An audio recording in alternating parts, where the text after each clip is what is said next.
pinipirmahan ko po yan na kayo ay kasali na sa pension. At yun naman po na mga nababalita sa cellphone na kahit yung magbibigay na ng 1,000 kada buwan, wala pa pong katotohanan na hindi pa inaapurmahan. At saka yung mga bigay-bigay na 3,000, wala pa po yan.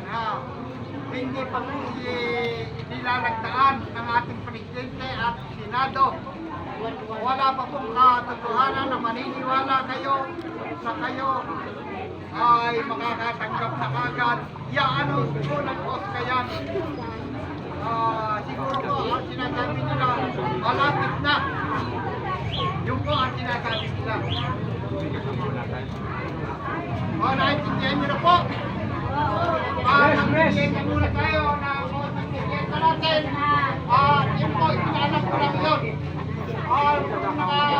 Nakaraan pong mga buwan, hindi tayo nagpa-meeting dahil po abala sila sa pangangapanya sa pagtutulong ng presiding officer natin, si Konsehal Martin Ferrer.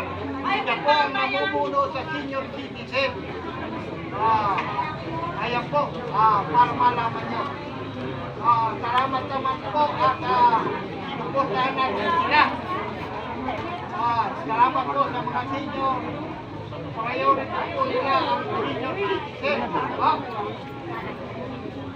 Maraming salamat po sa pagsuporta.